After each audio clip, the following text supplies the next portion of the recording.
Does evil have an actual existence, and does good have an actual existence? I don't think that matters. All I need to know is whether or not that evil exists. And if evil exists, we can move on into the problem of evil. Well, yeah, well, it's a question of how does evil exist? No, it And says in what? it posits evil exists. And even by your metric, right, that evil is the absence of good. If there is good, then evil exists.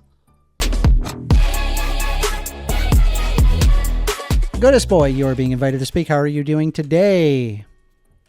Chill. Okay, chill. What would you like to talk there's about? two things. Wait, are you like a hardcore atheist guy? Yes. Do you know the problem of evil? Yes.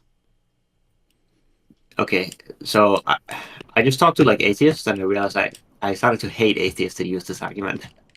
Oh, the problem of evil? Yeah. Why does it So bother like, you? well, so presumably you can have all the omnis. You can be like all powerful, all loving, all knowing.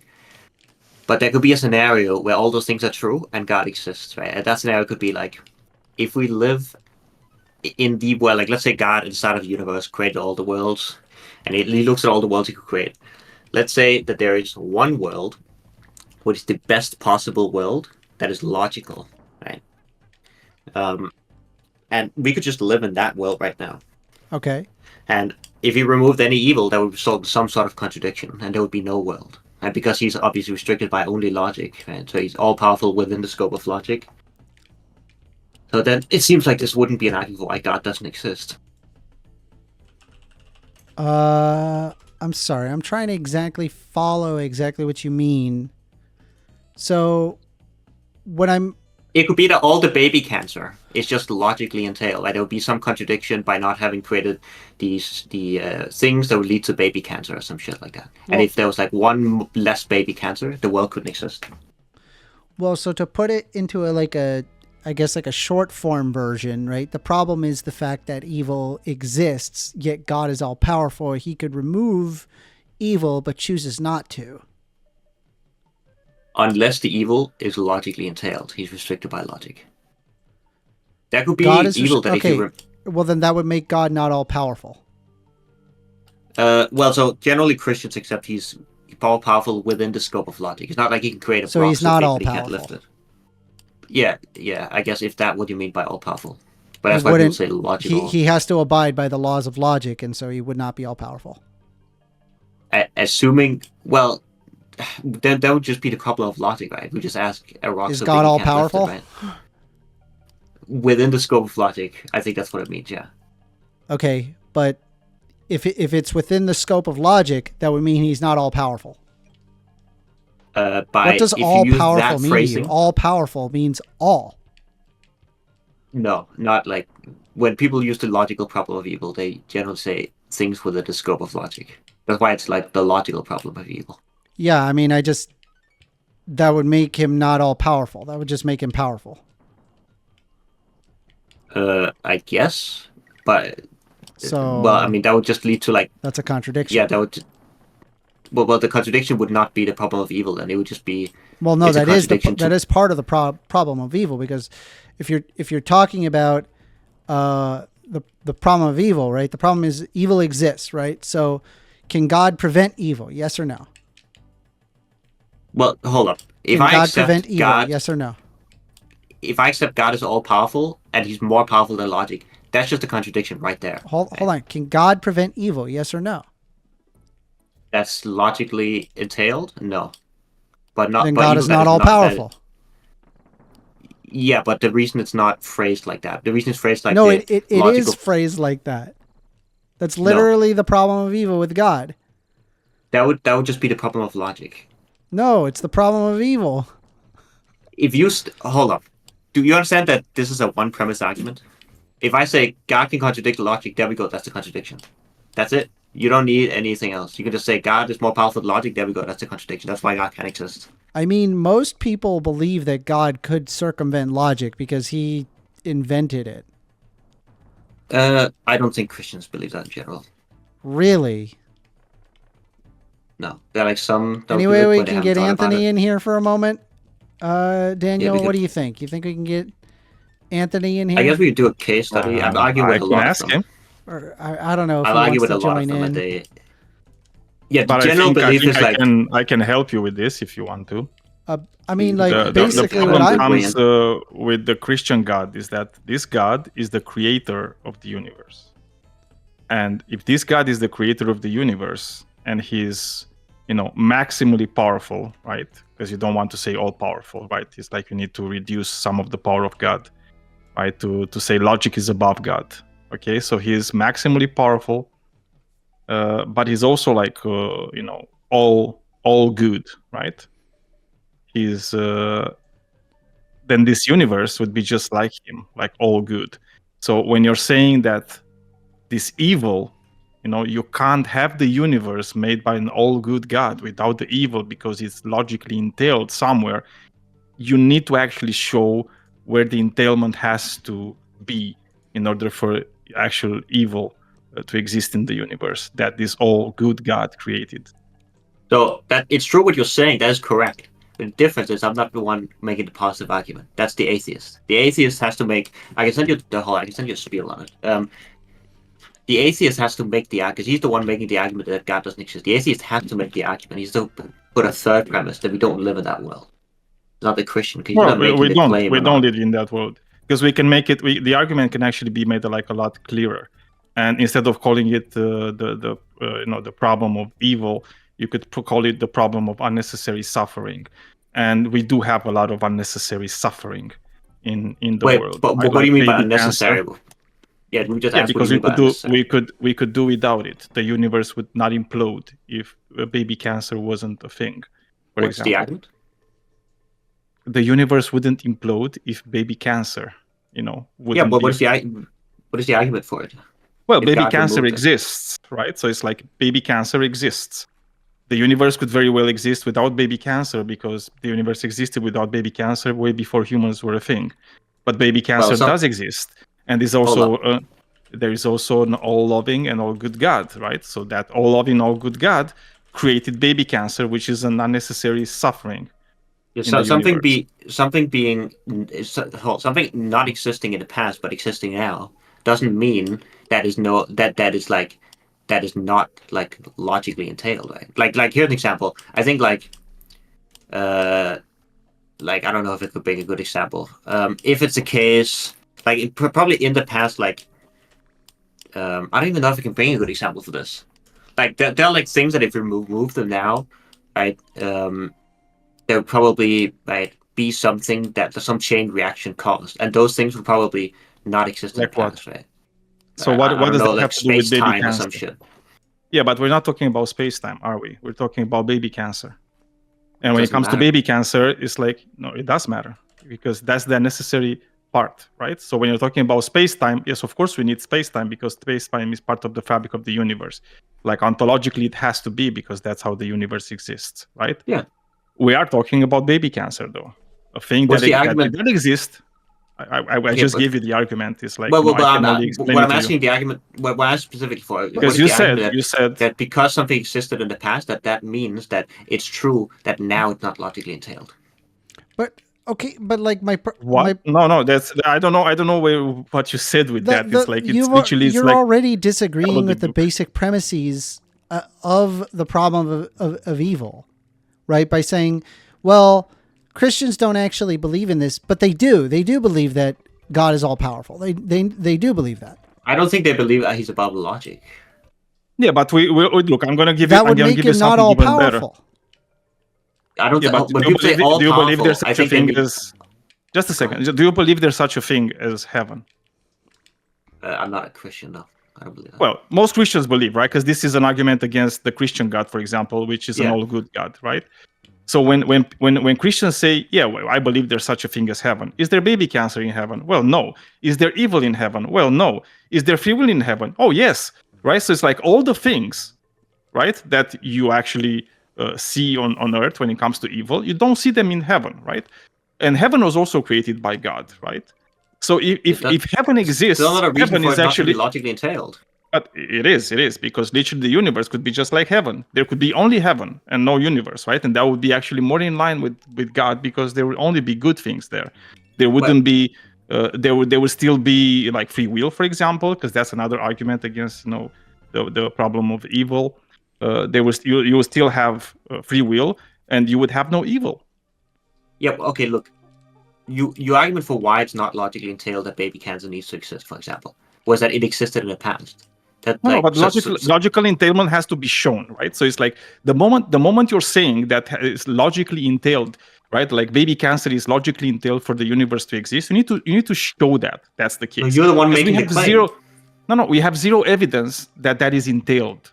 We also have zero evidence that is not entailed, which means you should be agnostic on the problem of evil. That's not how it goes. It's like no, that's not how it goes. Because we have zero evidence that's entailment. It's like there's no reason for us to believe that's the case. You understand? Yeah, that's right. We also have no reason to believe it's false. You're switching it. But that's not how we do it. Right? That is how we do it. We don't just believe stuff. No, it's not. It's like we don't just believe stuff until somebody proves that they're not real. Correct. Wait, no, hold up. Agnosticism is just the action of not taking a position on a thing. So the premise is a symbol, right? The premise is just all powerful, all knowledgeable, all. What does it mean to be agnostic? Wait, hold up. And P4. We use the word. Can we define the words? Because it's like you said agnostic. Not having judgment on it, right? Yeah, exactly. Up until when? Up until you're provided with evidence. Yes. Correct? Yeah. It's the same thing with this. It's the same thing with this. It's like yeah, that's right. It is. We agree. Just to be clear, which means that you need the fourth premise that we do not live in the logically best possible world. And I don't take a position on this because I don't have a argument for or against. Logical entailments that we understand. Like for example, if something is all good, it has to create all good things, because an all good thing cannot create a not good thing. Unless it's logically entailed that the bad thing exists. Yeah, but this is the thing. It's like it's like we already. This is very simple, right? And this is Occam's razor. It's like I'm not adding anything, right, to it. You, on the other hand, are adding something, and what you're adding is your presupposition that somehow this evil is logically entailed in the creation of the universe. I'm not saying the one that is adding things on top of it is you, right? I'm not adding I'm not making a claim about that. Those things you're adding, you're adding the fact, because you're saying it's like, how do you know it's not logically entailed? Well, we have no reason to believe. Well, if you have a reason how that's logically entailed, you should. No. It's like we don't have reason to believe that's the case, so we're going to ignore that up until we have evidence that's the case. We don't have to be reason to believe or not believe, so we're not going to take position. So you still believe in leprechauns, right? So you do believe in leprechauns then? So you believe in leprechauns? I don't know what a leprechaun. You don't know what a leprechaun is, or like fairies? Little green guy. The Irish dude, the guy who's like, hides up a pot of gold. For the purpose of this argument, I would say I'm agnostic. But obviously, if we just take no, it's like you can't be agnostic because it's like you have to believe, because nobody proved otherwise. Nobody proved that that's real. What I'm saying. You're not addressing what I'm saying. I'm addressing exactly what you're saying. We don't have reasons for or against, so we would be agnostic on the position. That's very different, dude. No, it's like you can only be agnostic when somebody makes a claim, right? Okay, so if somebody makes a claim, there's such a thing as a God, right? And I'm looking around and says I don't see any evidence there is a God, right? Of course, I can't prove there's no God, so therefore the only honest position would be to be agnostic. Okay, that's right. That's why when somebody makes a claim that God doesn't exist, and the reason he doesn't exist is because he's all powerful, all loving, and all knowing, and that we don't live in the logically best possible world. That's why we ask, what is the argument that you don't live in the best possible world? If you don't have a reason for it, we don't take a position on it, which would make us agnostic on that. No, that's not the point. And again, I don't know why you're bringing the best possible world. We're just talking about evil. Okay, the reason is because else the argument is invalid. No, you're again like you're bait and switching. It's like we're talking about one thing and then you're going around and talking about some other thing. I'm asking the same thing I've always been asking. You're not. That's the thing. It's like you're conflating terms. Okay, I'm gonna just ask you now. The best possible world and whether or not evil is logically entailed for the universe to exist, they're two different things. No, they're not. I'm asking, They what is literally the are. argument? The argument's been the exact same. I'm asking, what is the argument that we do not live in the logically best possible world? What is the reason for that? I don't know. And it's like if we live in the That's best right. logical possible world is different, because the best logical world could be a world without God. So if it's not God, the problem of evil just goes away. It's irrelevant. You understand? That's It's like what we're talking about here. Yeah, because what we're doing here is like we're talking about if a God exists, right? So it's like we're putting this thing. If this God exists and this God has this and these attributes. Okay? So this is the thing we're talking about, not just the best logical possible world or whatever, right? Because that one could be without a God. Maybe. But we're not talking about that one. We're not talking about that one. Wait, but that What we're doesn't talking matter. about, but it does You're- matter. No, Because you're still not giving the problem, argument. the whole thing with the problem of evil is if God exists. What is Right. the argument? I'm going to ask it again. What is the argument that we do not live in the best logically possible world? Because of the attribute of God. The Because it attribute of logically God? follows, yes. Because what Christians say, right, and people that believe in this all-loving, all-powerful, all-knowing God, right?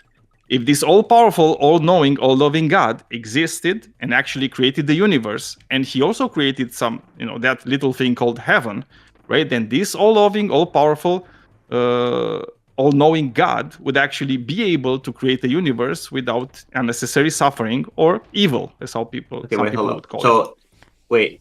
Okay, Because it logically follows.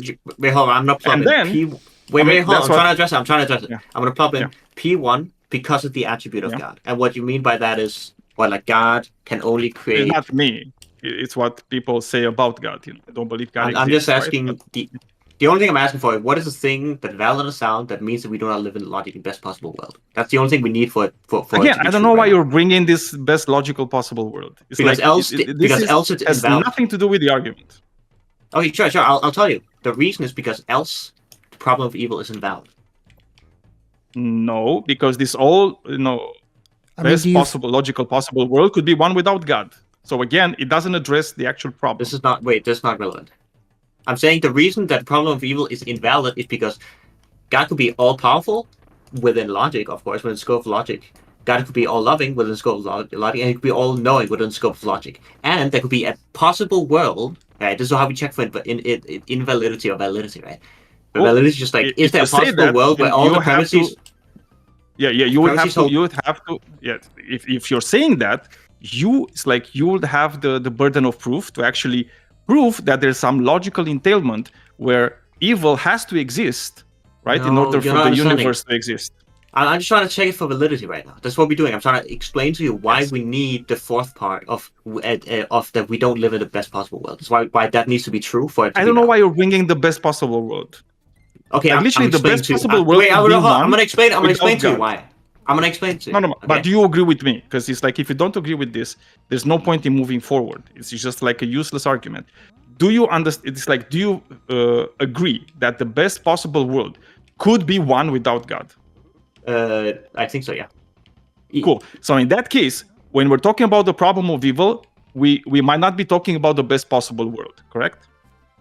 I don't know. If, The best, no, the that's best not- logical possible world, that- because that- that could be a that- world without God. So we're not talking about that one. What we're talking about, we're it- talking about a world where God exists, right? Because that's the That- first premise. If God exists, right? That's how it starts. That doesn't like the matter. That problem doesn't of matter. evil. None of this. I don't understand. None of this matters. I'm trying to point out why we need to. You asked why we need the fourth premise. Right? The reason we need the fourth premise, right, is because a world could exist. This is why it isn't valid without the fourth premise. Right?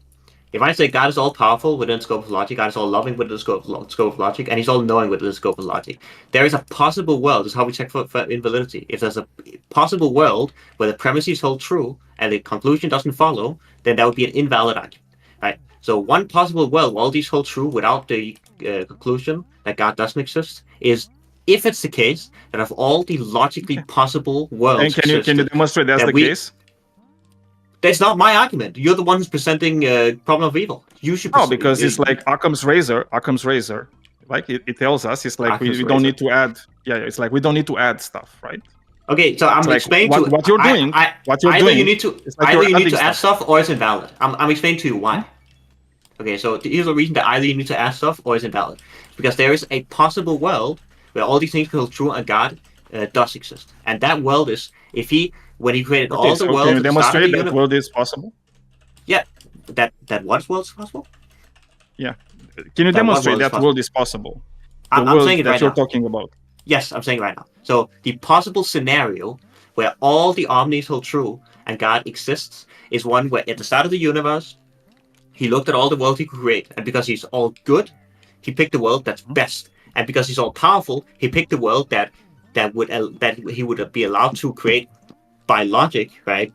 With all his power, he created everything that was within his scope of logic. So this logically possible best world and all knowing, he picked all of his knowledge and he said, here's the world that I know within the scope of logic, that is best possible within the scope of logic, and they have the most power to create within the scope of logic. So that would just be the best logically possible world. That is one scenario where God can exist and Well, the omnis that's hold just true. okay. So you haven't demonstrated anything. So what you did I just right told now?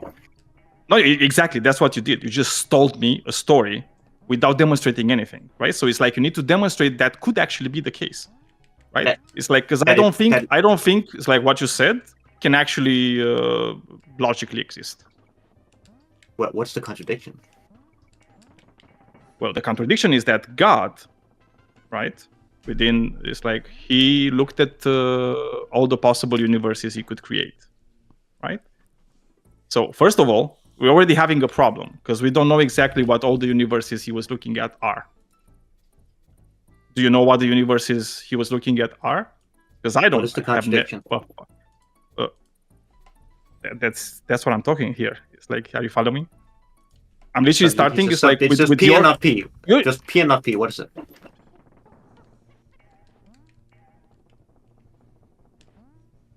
Okay, so God was creating the universe, right? Like he was at moment t0, correct? Yeah, what is P and not P? I don't understand. What? Yeah, no, I'm trying to get there. It's like we're trying to have a conversation. Okay. So he was looking. Like when you say something is like logically impossible, I'm gonna obviously ask, right? No, it's like I don't see how that's logically possible. It's like all you did, you just said something, right? You haven't demonstrated anything. You haven't demonstrated that God was. Demonstration is there's no. This universe that he was looking at, it was the only one that was the best, right? Okay, so wait, hold up. The reason that's it had to have evil to be the best or the all good universe. It's like I don't see how that happens. Yeah, the reason is because how we check for validity. So the all good universe. I'm explaining. I'm explaining. Non-good in it. I'm answering your question. I'm answering your question. Right. The answer is when we check for validity, we see is there a logically possible world where that can exist. The story I just told you was a logically possible world because there's no P and not P. There's no contradiction in the tailpipe. Yeah, so it's like me saying it's like find out where look, it is. I'm the best pastry chef ever, right? And I'm trying to make a cake for you. And when I'm starting, I'm looking at what's the best cake that I can make for you. And that's like the best cake ever, right? It's like the best cake. And I find out, it's like, what this is the best cake that I can make. I need to put a bit of shit in it, right? In this best cake that I'm making for you. And you're saying, well, obviously that's logically possible, right? And you say, yes, obviously the best cake I can make for you. There you go. No, but that's the same with God. You understand? It's like, wait, no, he needed to make the best with the possible. God story? Well, because it's like in order to make the all good universe, because he's all good, right? So if he's all good, an all good thing can exist, right?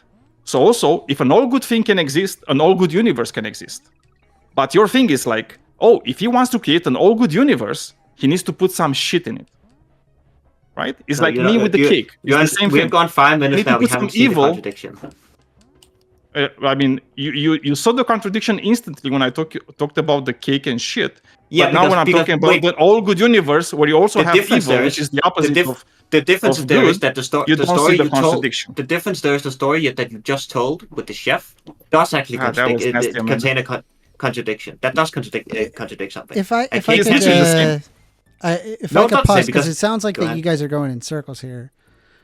Like, yes, is the problem. But the problem I'm having is that, like, well, number one, I'm not really observing that, like, people consider that the problem of evil is, like, invalid or it has been disproven. Otherwise, people would just stop using it as an argument, right? And like, but it's been an argument for well over 1,000 years now, and it appears to still more hold actually. true. And then the next problem is that you're entailing that God can't break the laws of logic, but if God makes or made the laws of logic, he therefore could break it. He's above the laws of logic. I don't know that, like, when the reason I don't say that is because, number one, if people use the problem of evil and they're like, do you think God is all powerful? And they're like, yes, he's above logic. That's a contradiction. You don't need anything else. The second part is, but that's an assumption you're making. but that's not. That's just logically entailed. That's Hold a on. contradiction. Did God make logic? I don't know. I'm not a Christian. Okay, I mean, I'm saying, like, would a Christian say that God made logic? Sure. Okay, so if God made logic, that would mean he's above logic. He can change logic. I don't know if that's true. I don't know if he can, like, contradict logic now. But he made it. Yeah, but I don't think that means he can contradict it now. I don't know if that follows. He made it. Usually follows. That would logically follow. But making logic doesn't mean you can change it now, right? Yeah, it Of can. course you can. It's like making a language. You can change it. Anyways, I mean, I think we'll have to leave it there.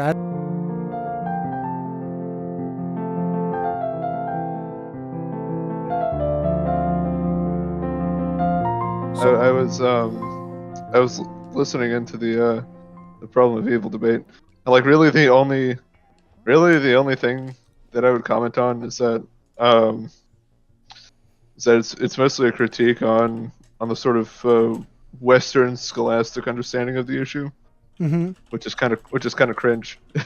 Okay. Because they don't really have a real understanding of how that sort of thing works. Anyways, they've kind of abandoned how we understood it in the past in order to sort of syncretize it with medieval philosophy. I don't know if I know the new or the old or whatever, but basically the one that I'm aware of is this one, and I'll stream it as well so you could see it. Let's see. Yeah, so see the Eastern, the Orthodox critique would be that first premise: evil exists. Exists how? That's the question. Well, it posits that evil exists. And we would say that evil does not have substance of itself. So, evil does not exist within its own means.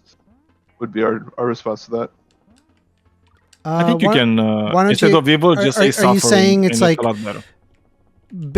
like, are you making the argument? I think I've heard something like this before, where it was like, without good, you can't have evil. Well, so Is that- all right.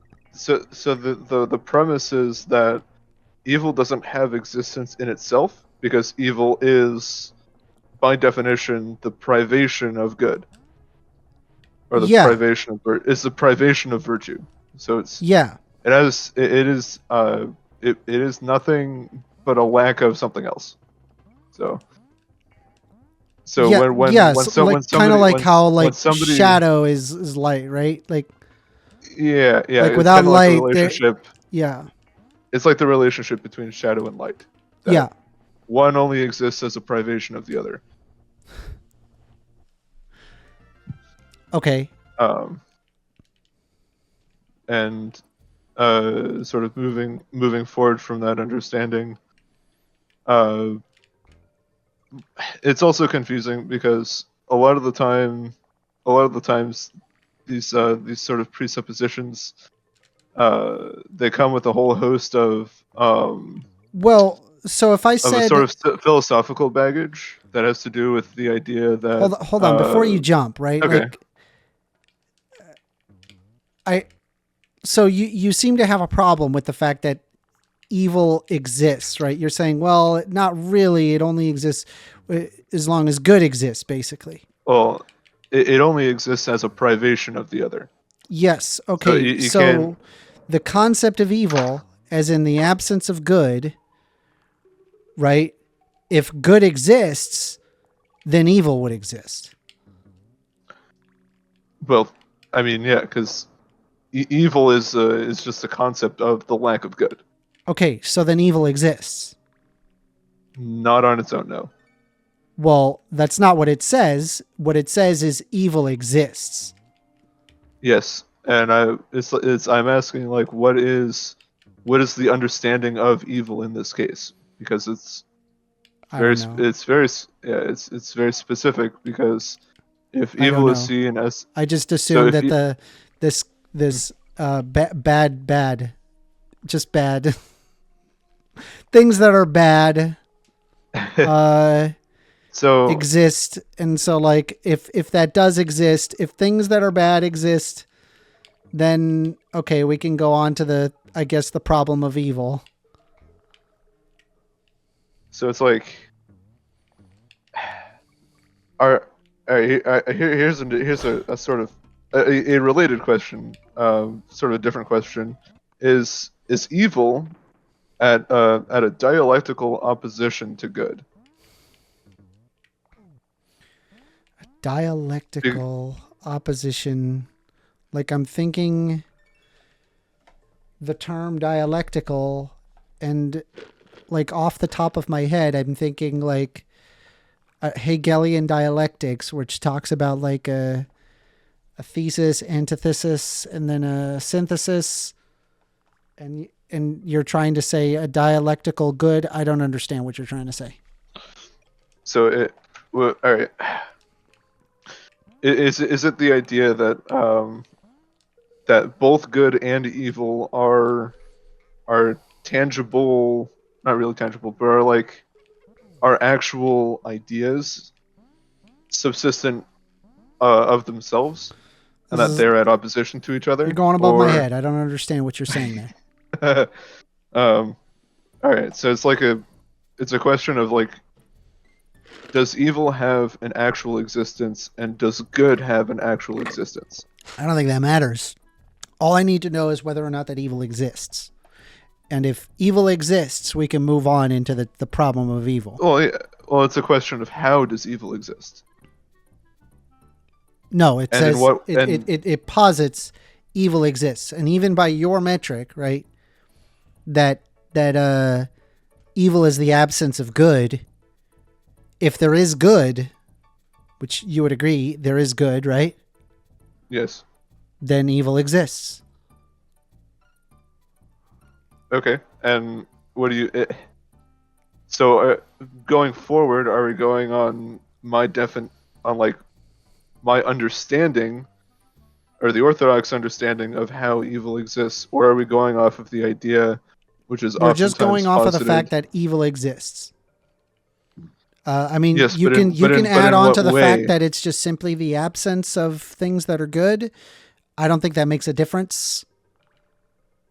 Well, it's not about like the absence of things that are good, but it is just goodness. Goodness sort of exists on a spectrum, so to say, and so you can have more or less good, and the thing that is at the other end of the spectrum. You like sound like a super Is progressive the way that you're talking about this. Like, Well, it's like, because here's the thing: the way that we've understood the nature of good and evil has been this way since the beginning, and that it's like these things do not exist on opposition to each other, because one has its relation only because of the other thing. So like evil doesn't exist as a thing that has its own substance. And so to say that evil exists is sort of a faulty presupposition, so to say. I'm having someone in my chat. I can't say their name because they're using foreign characters, so we're just going to shove that into ChatGPT. Give me a moment.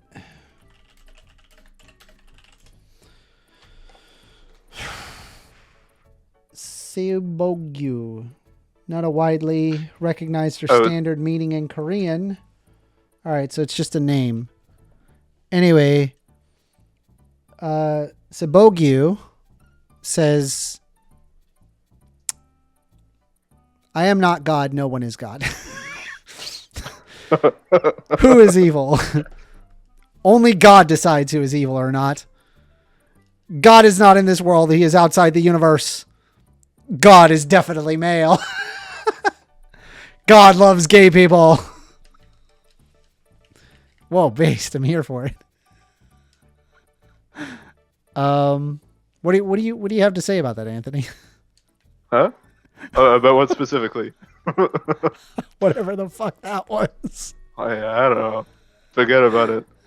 Okay, so do you want to actually go through the hypothetical and then maybe like kind of walk me through why it's messed up? All right. So, all right. Because we know evil exists, right? We don't need, right? All right. Wait. So We don't need to like posit like a specific, evil only exists under this paradigm. We just need to know that evil exists for this to work. Well, here's the thing. Here's the thing, which is like central to my critique, because as I go through the different different sort of prepositions that they have in this diagram that you show here, the first thing is, can God prevent evil? Preventing evil, as in it's something that actually has existence within itself. Well, okay, but God made these things, did he not? So he made the universe, right? He is all good, and so his presence would create evil because he is all good. Well, it's a question of what. All right, now it's a question of what is goodness. Is goodness a thing outside of God, or it's whatever you're interpreting, right? Because I don't think it matters. I don't think it's relevant. So what goodness is an energy of God. Is how we would describe this. And the first question, like, can God prevent evil? Evil is just the lack of good. So can God prevent the lack of good? Yeah. I mean, could he? I mean, I'm asking you, like, do you think that he could or not? I mean, if I had to guess, right, if God was all powerful, I would say yes. That he could prevent. Yeah. Anything that he could make heaven, right? So like, there's probably no evil in heaven, right? So he could, in theory, prevent evil.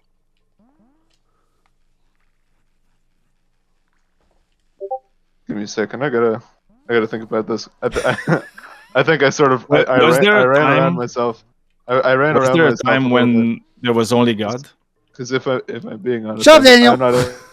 I'm not actually paying too much attention. But I think this one is actually pretty interesting. I'm making a choice. Shut the fuck up, Daniel. I'm not paying too much attention to what I'm saying. Was there a time when there was only God? Shut the fuck up! Well, so time. This is confusing. Now, yeah, I know. When we talk about time, the problem of evil is a genuine issue, right? And like here's the thing, right? Like at the end of the day, like it can just like I think that a Christian can safely ignore it as like an interesting thought experiment, right?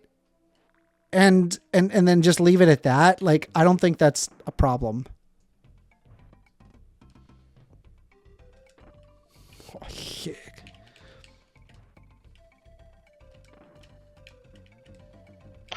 Because like I don't know. It seems like a lot of this sort of the problem of evil conversation kind of comes from a background of. That's all I get. Okay. Like 12 bananas. 12 bananas. Sorry, no, I'm playing. That's a lot of potassium. You see my game? Yeah, no, I'm watching it. I just got like 12 bananas. Yeah. In some sense, it seems like the sort of the problem of evil debate. All right, let me put my fucking Christian brain on, right, and see where I would get screwed up with God, right? Because obviously you probably know a lot more about Christianity than I do. But like me, I know- as I- like I know a layman lot more of about, Christianity, like- read the Bible. What? I know a lot more about the Eastern, the sort of Orthodox position Oh, on these things, but I'm not too learned on the sort of the Western. The okay. Western I'm way more that they would Western. come at I would this. have been more Western Christian. So here we go. Evil exists. Yeah, I would say evil exists. That's obvious. Sure. All right. So, can God prevent evil? I would say yes. Yes, he's God. He is all powerful. Does God know about all the evil? Yeah, he knows all things, so he would. Okay, so does God want to prevent evil? I would say yes. Well, hold on. Yeah, here's where I would get hung up because entailing the first three, I would say he could just remove evil, right?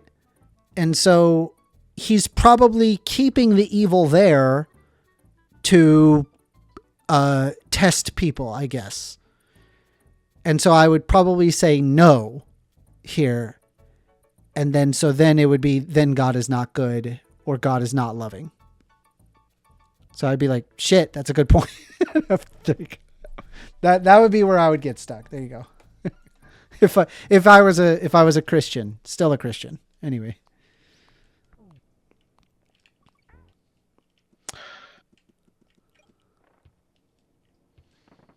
Sorry, I'm almost done with this with my my rope. So I just gonna finish this up real quick and then get back to it. So I'm gonna open this up, open up the thing again. Oh boy! Oh boy! Oh boy! Oh boy! Sorry. Oh, these things are scary. You think that's scary? Wait until you No, play no, some I'm Monaco. the thingies.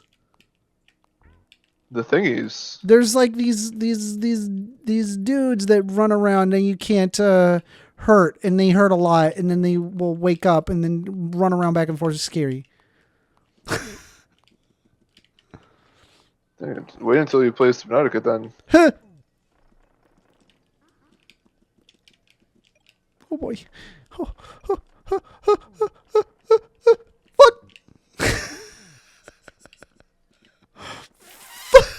No. No. Did you see what I just did? All right. Anyway, that was all right. I mean, I think the problem of evil that still holds. It does. I think it does. I haven't come up with a thing yet because I'm not done with my rope. Did you want to? Did you need a moment? Yeah. All right. Yeah, just a sure. sec. So, a few minutes, like 5 or so. Orca says, can you do things in your life to prevent the suffering of others that would yield no consequence to yourself other than drawing away your own pleasure and happiness? I'm assuming that, if I was assuming that I'm a Christian, I'm not a Christian. I don't believe in any God. But if I was a Christian, I would say God is there, created this world to test us. That's what I would think. And so if God is there to test us, he would leave evil there as a constant test, I guess. Yeah. Oh, beaver wheel. What do you do when you see a beaver wheel? Yeah, you see the beaver wheel? Yeah, I see the beaver wheel. It's a beaver wheel. Can I do anything here?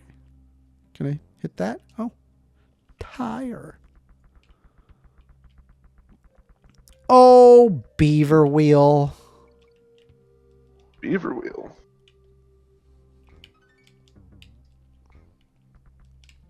Yeah, man, beaver wheel, bro.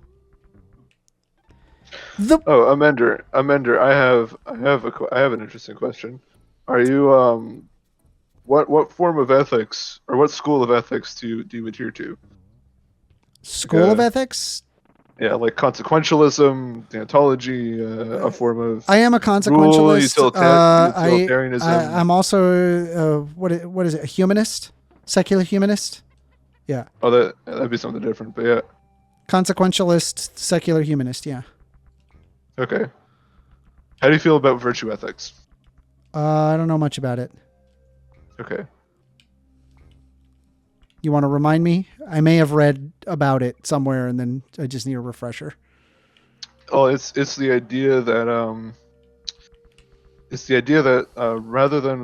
rather than following a set of rules or a set of morals, or by going on base idea of consequences, that rather there should be rather that we should aim to produce virtue within oneself, and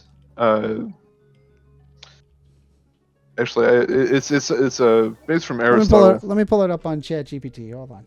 But it's something I'm learning about now. So it's something I'm still it's something I'm investigating, because I'm taking an ethics class right now. Virtue ethics is a over- branch of moral philosophy that emphasizes character of a person rather than the rules they follow or consequences of their actions. It asks, what kind of person should I be, rather than focusing on what actions are right and wrong. Focuses on qualities or traits that contribute to human flourishing, such as courage, honesty, compassion, and wisdom. A virtuous person is someone who embodies these traits in their life. They prioritize the developmental good moral character. I mean, like, I think in order to be like a secular humanist, you kind of have to apply some virtue ethics there, right? Like, honesty is for sure something that like I would uphold pretty substantially. Hmm.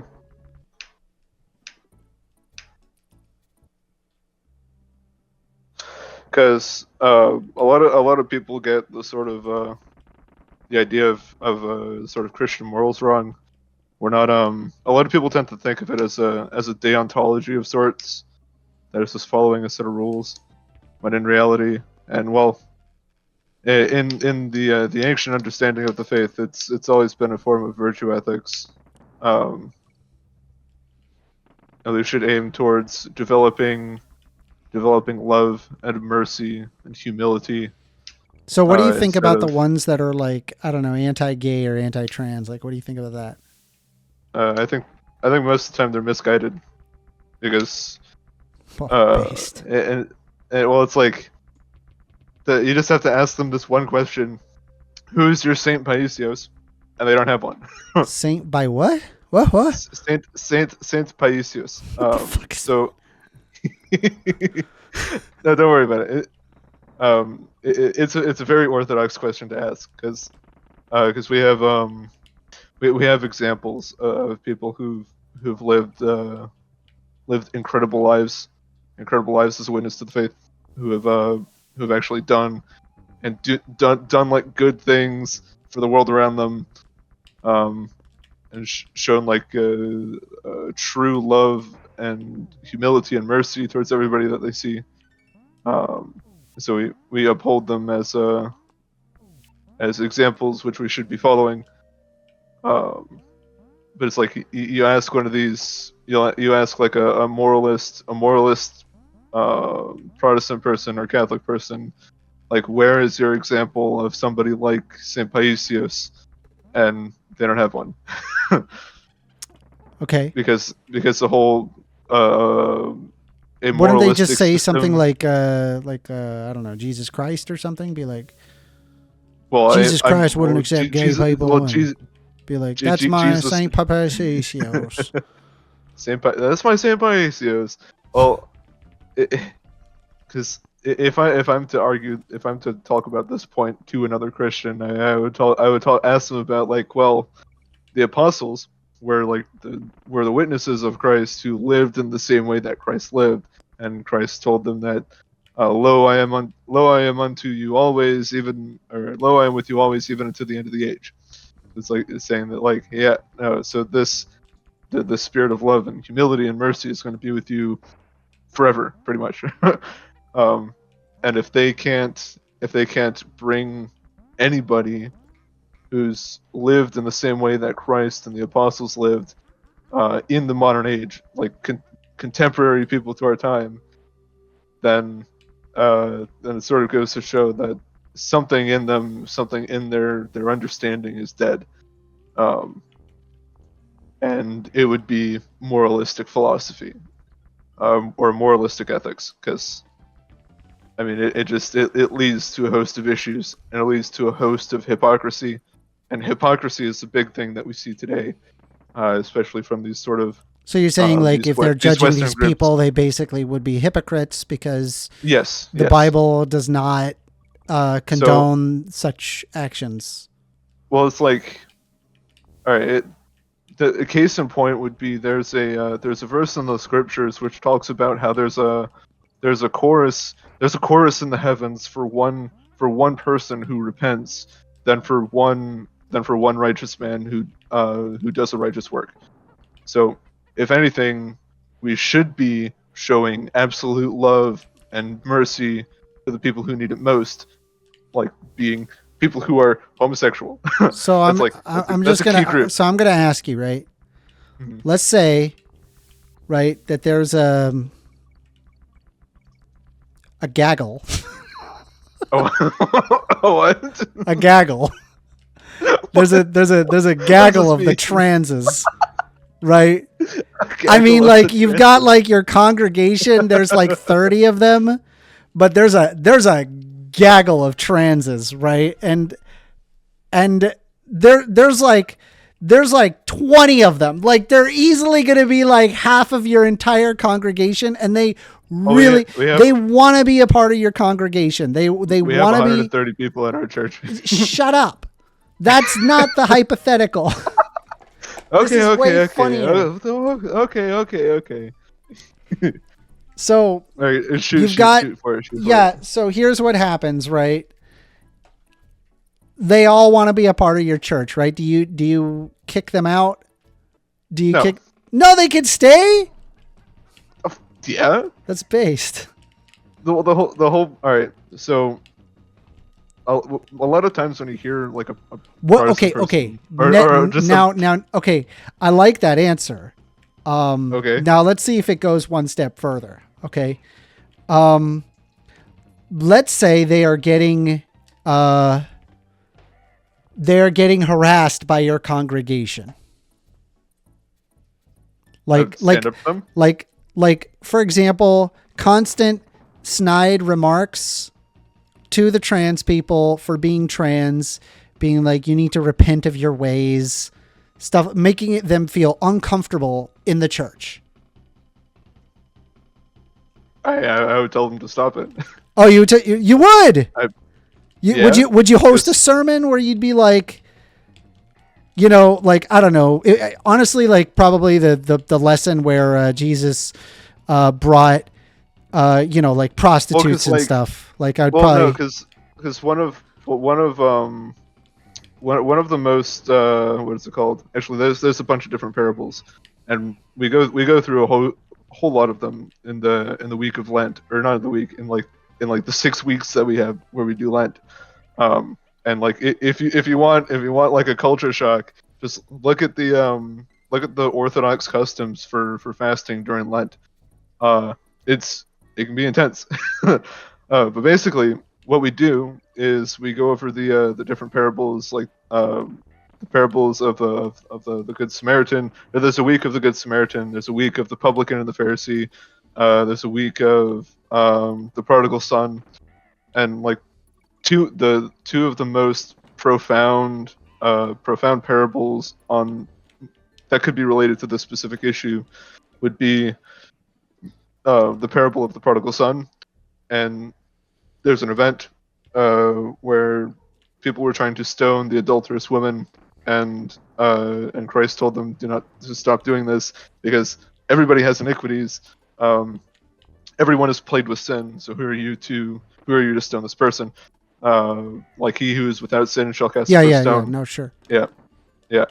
It'd be a situation like that. Yeah, I mean, I agree with you. There are numerous verses that would accept. I mean, there's also nothing in the book that actually says anything about like subjugating trans people, other than like don't lay with a man as you would with a woman. Like that would be the only remotely right. Like, and even if we're to consider anything that's going on in Leviticus or in Deuteronomy, those books are specifically ceremonial and civil law that's prescribed by Moses. Well, so Leviticus is the priestly law or the ceremonial law that was used for the Levites and the priests. So it's like, so if you're a Levite or a priest, these are the rules these are the rules that you have to follow. But we don't have Jewish liturgical rites anymore. Our liturgical understanding has shifted from a moralistic system to a virtue ethic system. Yeah, because that's what it was intended for.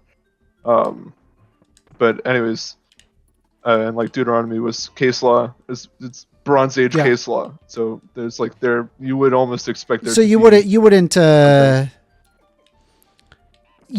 hold like a whole lot of credence to say like the Book of Numbers, for example. Yeah, I mean, Numbers is really what Numbers is it's documenting what was going on in the wilderness and the sort of the prescriptions for the people that were there. I got news for you, man. Like I think it was Numbers that like turned me into just like a hardcore atheist. Like I was a Christian, and then I was like, let me read the entire Bible, and then Numbers came up, and it just I was like, there's no freaking way God inspired this book. There's no freaking way. I don't believe that. Numbers is intense, and Numbers. When I read through it, it was harsh. Like there's a verse in like Numbers. Well, where it talks about somebody getting speared all the way through them for committing adultery. Well, no, like that's one of them, but one of them that I had I was just like, why? Like the Jews, by the way, they were complaining all throughout that desert. They were just like, Moses. Or just in the wilderness, yeah. Moses, there's not we're enough here for 40 water. years. What are we doing? Yeah. Yeah, Moses, I'm tired of eating all of this manna. Can we have some meat? It was so freaking weird. You know what God's response to like can we have some meat? God was just like, he literally turned into an Invader Zim supervillain where he was just like, oh, don't worry. I'll give you meat.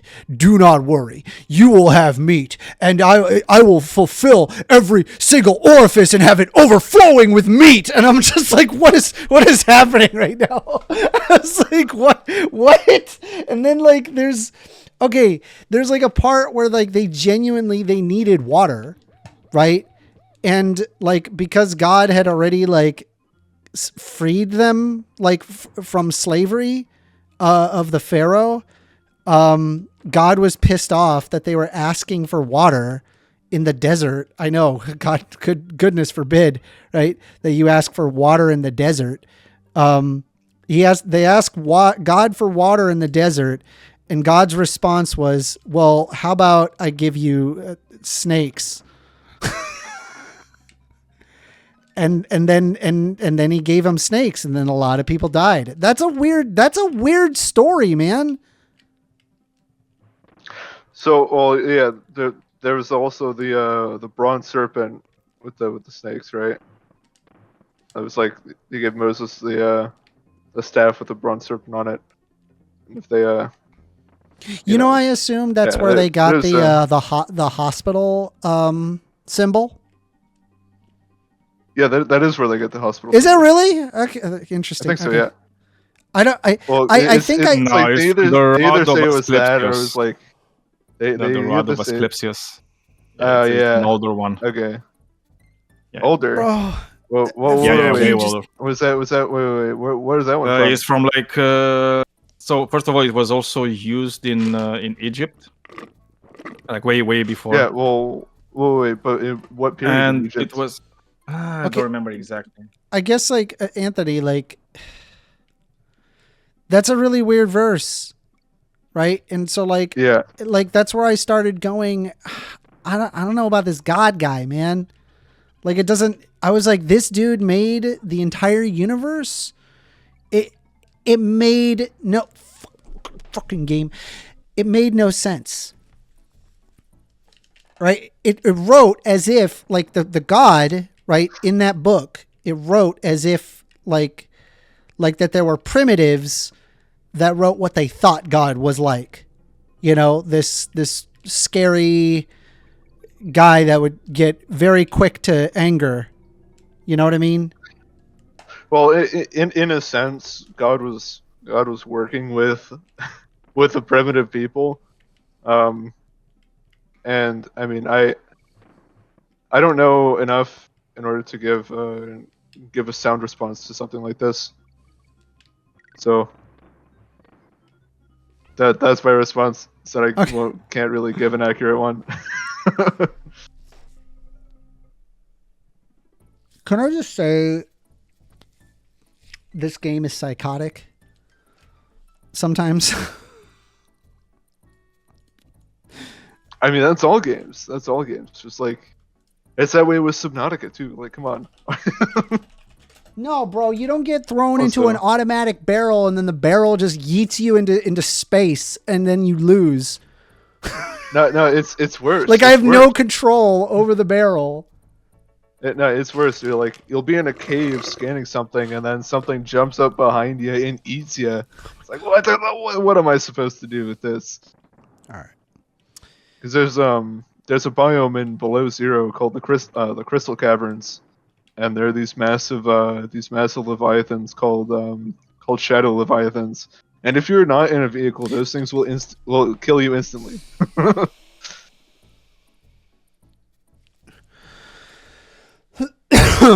Okay. All right, we got this. Anyway, well,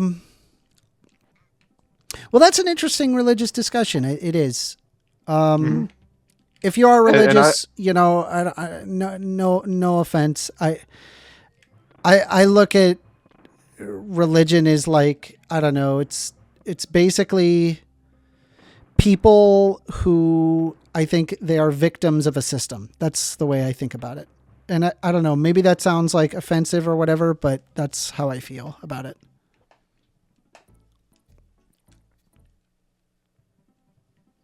Like maybe with some people that's the case, because I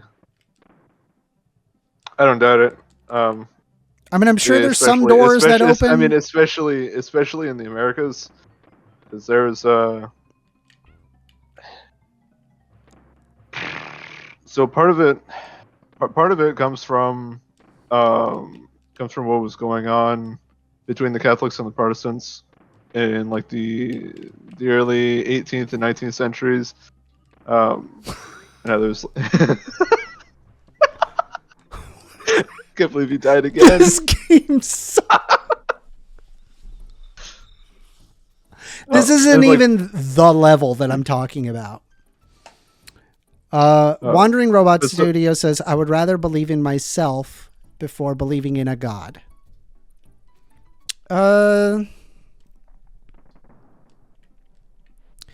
I just think that the problem that I have is that it messes with a person's epistemology. And what I mean by that is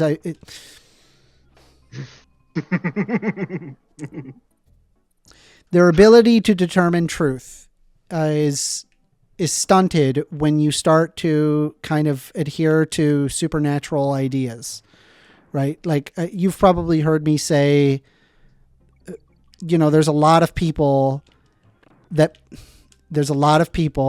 believe that angels are real, and it's roughly the same amount of percentage of people that believe that global warming is real. Like this thing that we can empirically show to exist, to to people is just as credible as something that cannot be empirically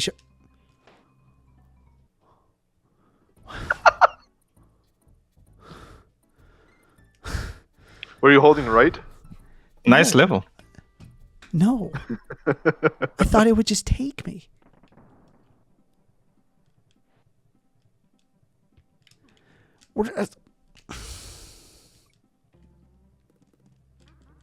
Monkey. Monkey. Did it again. All right. Anyway. So if you constantly just believe in a God, right, you end up making decisions that are worse for you, your family, everybody. Everybody loses out when they do this. I did not press anything. It launched me and I didn't press a damn fucking button.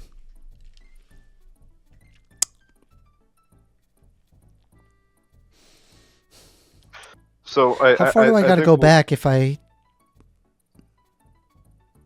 So part of the religious issue that we see in especially in the United States is that people will read their own opinions into things instead of actually instead of considering other worldviews or other propositions or other paradigms.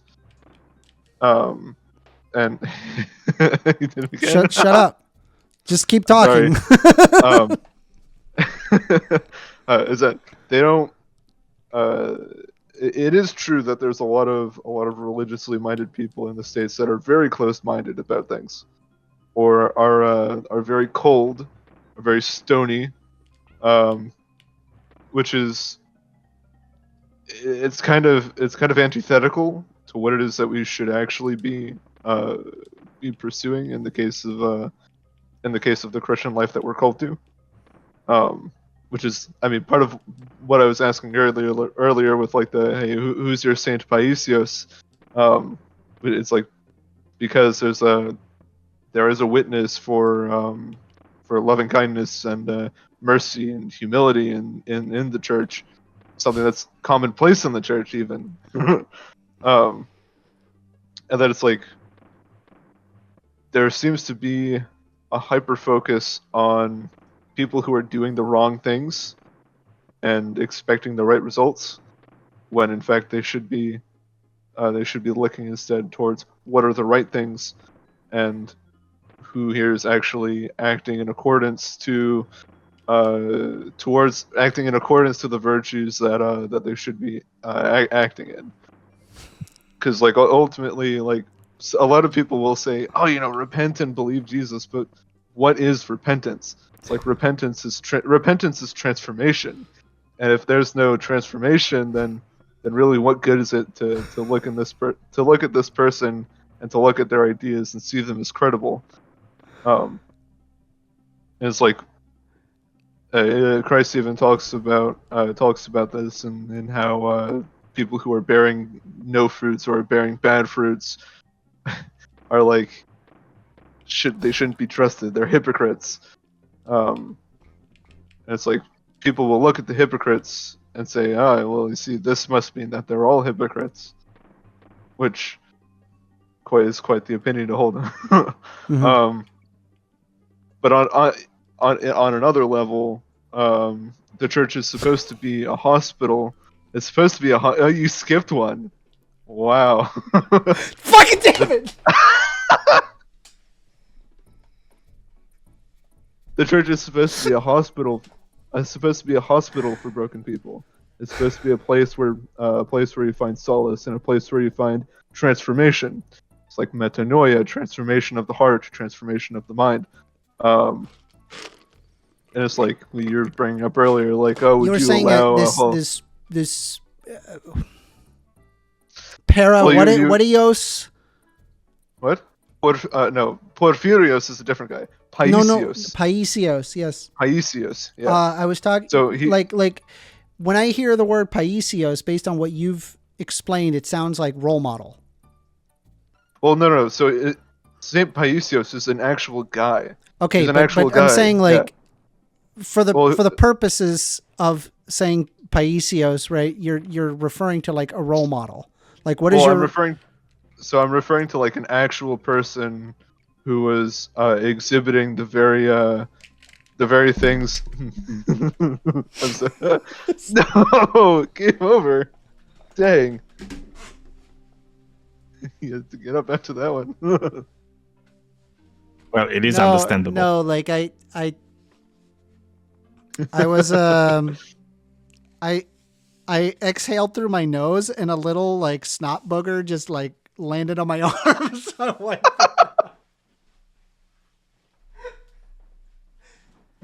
I mean, again, still understandable.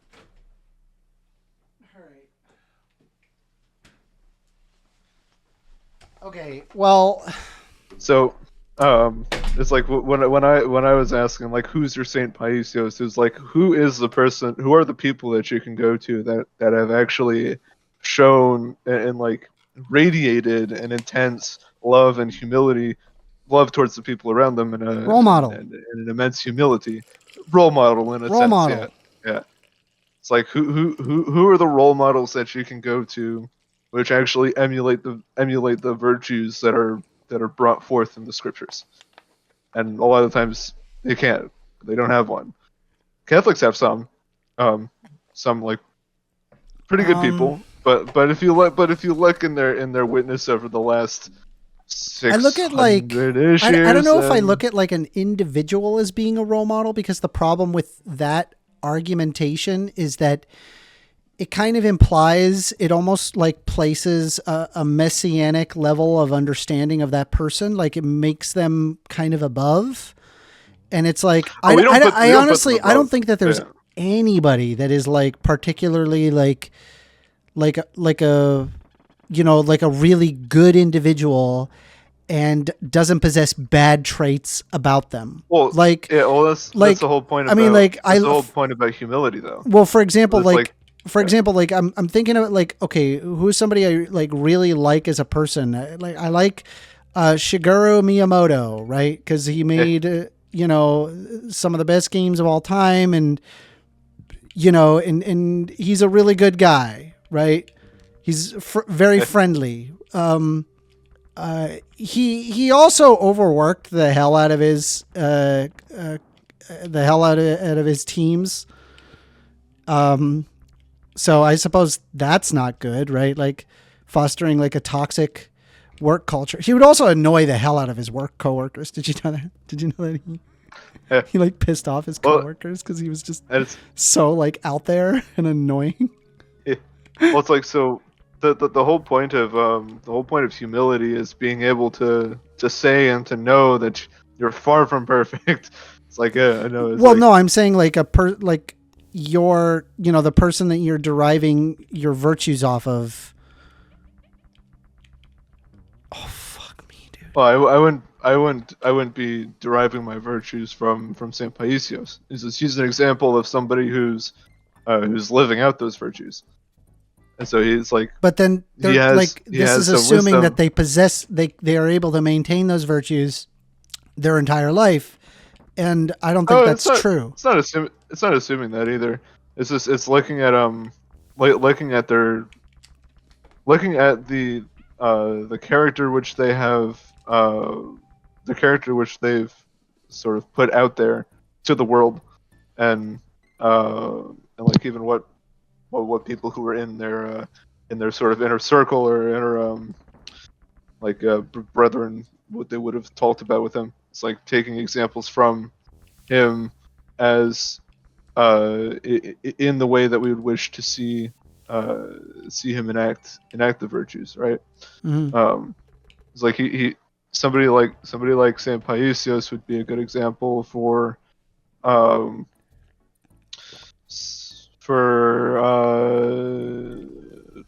love and mercy, because he there was a lot of pilgrims who went up to Mount Athos to talk to him and to get wisdom from him, and he never turned anybody away, and he always he was sort of a shirt off your back, like food off my table sort of I'm guy. trying to think of like people who like I would like want to emulate their virtues. All right, this is gonna sound very cringy, and I want you to take this with a grain of salt. And Daniel, cover your ears because you're gonna be very pissed off at me. I like Jordan Peterson's concepts of honesty. I think it's really, I think it's a good, yeah, I think it's good. I do. I don't like Jordan Peterson. Okay, I'm letting you know right now that that dude went completely off the deep end. He is not somebody that I would tell, like, hey, you should follow this guy. He's gone down like this weird, like, alt-right circle, and he takes a lot of medication that has fried his brain. You with me there? Right. So I guess that's where I'm at with that. Oh, hey, Tech VR's here. Hi, Tech. How you doing? But no, I do think it's important to not lie. Because I do like his, what is it? His dragon argument. Have you heard of this? I have not. Okay. So I basically, I haven't looked too intently into Jordan Peterson. so basically Lucky he you. said that, you're in a village and there's a dragon, right? That terrorizes the village in a while. Well, you could either do one or two things. You could live in fear and not take on the dragon, or you could risk your life and take on the dragon. And you have to decide which one you plan on living under, right? This constant state of fear or high potential of dying, face the dragon. And he said that that's very similar to telling the truth versus telling a lie, because telling the lie is, that's the easy thing, right? The reason why you're telling the lie is because you're afraid of how the person will react when you tell them the truth. And it's better to tell the truth, as in fight the dragon and then end up dying anyway, right? As in you tell the truth and then you go down in a blazing glory of telling the truth. Maybe not glory, maybe infamy of just being the guy that told the truth. That is better than maintaining the lie, right? And that resonated with me. I was like, okay, I get that. I wouldn't want to live in fear of the dragon. And also there's some benefits of like telling the truth, like trying to consistently tell the truth, is you really don't have to keep track of what it is that you say because you're just saying the things that you genuinely feel. Right. As opposed to like having to come up with something and then like needing to recall that something that you said 2 weeks ago. Right. So that's been the benefit that I've gotten, I guess, out of it. So I pride myself on not lying. Does that mean that I don't lie ever? I do everything in my power to not lie. Like if it's within my power, I will not not lie. The only instances where I would lie if there's like, I don't know, a severe consequence of like body and limb, or you know what I mean? Like a good example is like, I'm living in Nazi Germany and I'm hiding Jews in my attic, and a bunch of, Nazis come up to my doorstep. They're like, do you have Jews in your attic? I'm going to lie. Does that make sense? But generally speaking, like I'm going to accept consequences for my actions and just move down that direction. Yeah. Yeah. Yeah. No, it's like I would do the same thing. Okay. Yeah. Yeah. What's another guy that I like for their virtues? Here. I like So Christopher there's, Hitchens. Is that cringy? Is that? I don't know. Do you know I don't know the Christopher guy. Hitchens? You don't know Christopher No. Hitchens? Are you serious? Oh, you should. I am uncultured. Oh Yeah, you should get acquainted man, with Christopher Hitchens. that is I don't know if I want to. that is a no. He's one of the most famous atheists. He's the philosopher that said that what was it? He wrote a book. It was called The Missionary Position. He wrote Guess a what it book. was about? He wrote a book called Hey, he yo. wrote a book called God is Not Great. Yeah, and The Missionary Position was about there Mother was- Teresa, by the way. There was also a book. I'm sorry. Hold on. He has this. He has this thing called Hitchens' razor. That which can be said without evidence can be dismissed without evidence. Which is, I think that's definitely very profound. It's very much attacking religion, obviously, but I like his work. Have you ever read any atheist works, or no? Not really. That's a lie. I've read some of Jung. Carl Jung. Yeah. Jung wasn't I've- wasn't an atheist though. He wasn't? No. Kind of. That's Freud. Freud. No. Jung argued for like a level of spirituality that Freud would not adhere to. Right? He just denied any spirituality, whatever. And Jung basically worked off of Freud's work and applied his semblance of spirituality to it. Right, because I was reading Man and His Symbols, and it's there's a lot of critiquing of Freud in it. So Yeah, I mean, I'd have to read more, but I mean, I need to read more in general. have you read your Bible? I do. I'm not done, but I do. Have you heard the phrase that the road to atheism is paved with red Bibles? I have heard you say that before. But nobody else? No, not really. I have seen so many people where they become atheists just because they read their Bible, which is, I mean, like it. How about this? We'll try this. Tell me what you think about this. There's a part in the Bible, and this is, by the way, this is a unique moment that most people never mention. It's just such a... Is it 1 Samuel 15? No. Okay. No, this is hardly, if ever, mentioned. So there's a part in the Bible where it talks about wounds and what color the lesion of the wound is, determining whether or not you're clean versus unclean. And if you're unclean, they separate you from the group of people. Right? You know what I'm talking about? Oh, you're talking about cleanliness laws in Leviticus. Yes. Yeah. Well, again, that was for the priesthood. But yeah. Yes, and the priests, they're supposed to be the ones that are looking at the wound or the lesion. It actually made me think about a little bit about Dungeons and Dragons, side note, because like the priest is like the healer here. Like anyway, outside of that, they're talking about illness, right? And how to deal with illness during a time where they don't really have germ theory.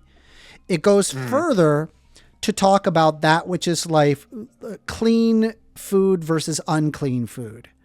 And so like an example is like, okay, well, if it's cleft of hoof and it chews the cud, it is clean. If it is not cleft of hoof and chews the cud, it is unclean. Horses. If it is does not chew the cud, it is unclean. If it is crawls on its belly, it is unclean. If it is on the bottom of the ocean, it is unclean.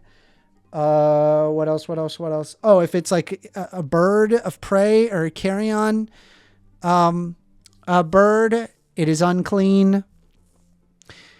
So, what I find interesting, right, about this verse is number one, is that it is using the same exact clean versus unclean as they did with the verses regarding illness, right? Clean versus unclean. And the foods that they are telling you to avoid sound to me exactly like the food that is known to have a lot of diseases, a lot of parasites. Yeah, parasites and bacteria and all that. Yeah. And so basically what I see God telling them is effectively like a not good way to describe germ theory to them. Right? And okay, and so here's my problem. Right? God knows all things.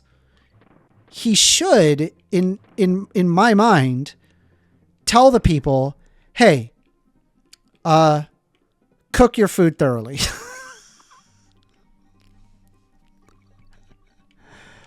Like, why didn't he do that? I don't know. It doesn't make any sense. I go, it speaks as, it speaks as if that it is written by people who don't have all the knowledge. Right? Well, because they're talking about clean it versus was. unclean. Like, imagine if I see in the Bible, the God gave them the information and it said, there are these tiny things you cannot see. They are alive. In order to kill them, you must douse them in fire. And so your food must be fully cooked and not red in the center in order to remain clean. That would have been amazing. Why did it take Louis Pasteur like way freaking later where we're undercooking our chicken and dying to undercooked chicken? Why did it take so long? I don't think I have an answer for you. I say it's definitely food for thought. That bothered me when I was reading the Bible. I was like, why? Okay. Let's say, right, you get transported to the gate of heaven and you can ask God one question. What's your question?